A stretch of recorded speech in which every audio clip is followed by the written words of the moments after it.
যদি শ্বশুর একটা ঘড়ি দেয়, চুমা খাইয়া হাতে লাগায় নিয়ে আসবা।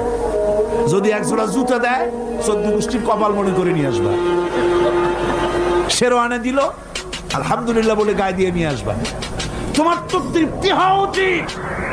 আমার শ্বশুর, আমার শাশুড়ি, তার 18 বছর, 20 বছর, 22 বছরের কলিজার নিংড়ানো স্নেহকে উজাড় করে দিয়ে তার কলিজার টুকরা মেয়েটাকেই তো দিয়ে দিয়েছে আমাকে।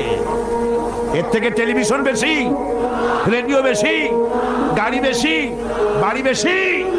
বিবাহ করবা মহব্বত করে, নিজের টাকা দিয়া, বাপের টাকা দিয়া, সোনা দিয়া, দানা দিয়া, কসমেটিক্স দিয়ে, সুন্দর সুন্দর শাড়ি দিয়ে সাজাইয়া, রানীর মর্যাদা দিয়ে বাড়িতে এনে সম্মানের সাথে রাখবে। জীবনে খোটা দিবা না।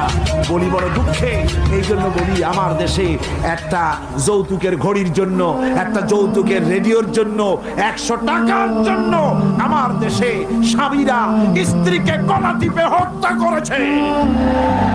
এরা মানুষ না জানোয়ার।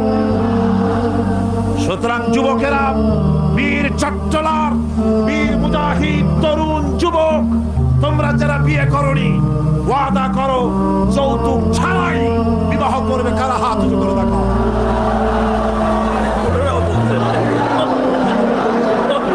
বুড়ারা হাত তুললে তো মনে হয় না আবার বিয়ে করতে চায়।